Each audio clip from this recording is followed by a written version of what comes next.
Develop a ruthless pursuit of your vision. You need to create a vision to change the world. Be bold, think and act independently. Have a single commitment to your vision and nothing else. Having this ruthless pursuit of a vision, it has enormous liabilities because you become oversensitive to criticism. You don't listen to anyone. You have a tendency to exaggerate to the point of lying.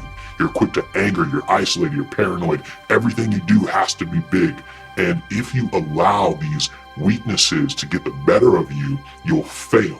Don't sip your own Kool-Aid. Napoleon, he let his own ego get the best of him and brought about his own destruction. There should be a sense of mission, both for you and for others. You have to learn to communicate your vision so others feel like they're on a mission to accomplish great things. Others look at the world as a place that needs changing, but only someone like you believes you can change it. You don't react to the external world so much as you try to create it. This causes you to listen to your own instincts more than others. You don't get to the top by listening to everyone. It's your vision.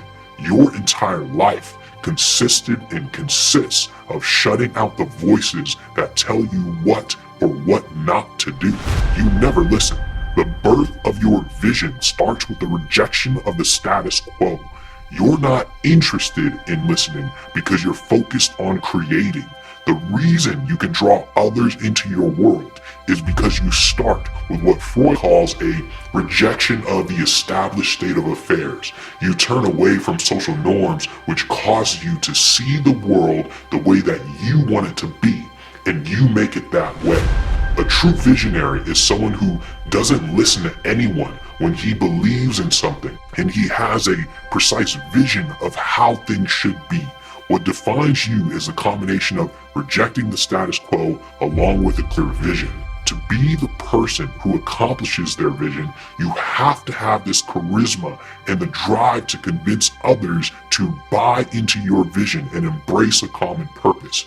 You have to communicate a sense of meaning that inspires others to follow you.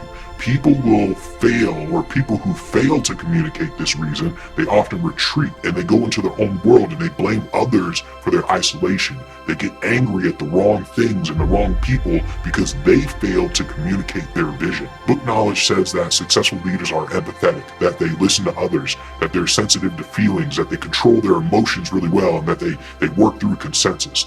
This is nothing more than wishful thinking. If you open yourself up to everyone, you're going to drown.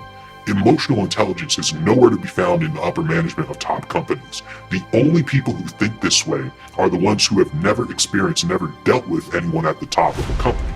People who work at the top, they intuitively know that business literature doesn't apply to their boss. Long-term success is more correlated to strategic intelligence, not emotional intelligence.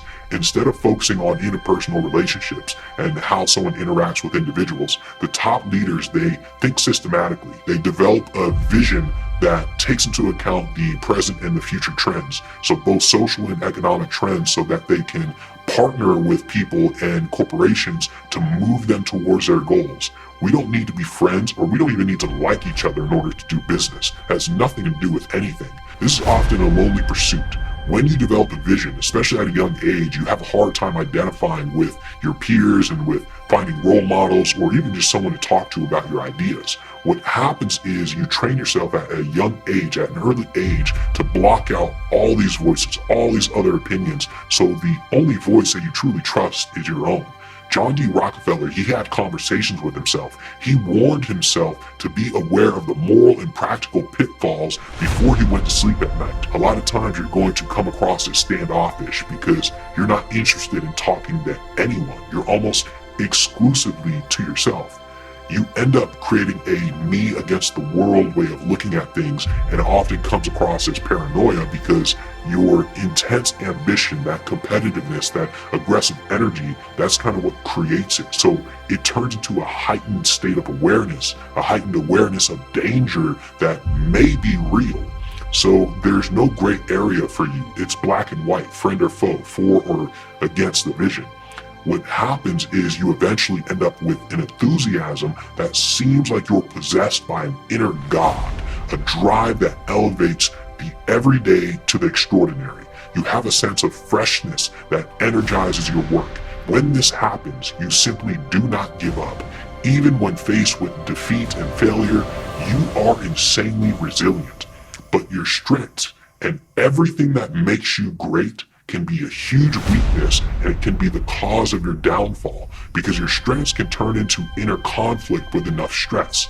This happens when people become complacent, ego-driven, everything's gotta be big, afraid or addicted to anything, food, drugs, spending, anything.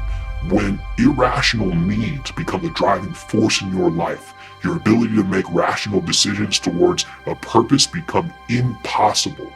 Do not lose focus.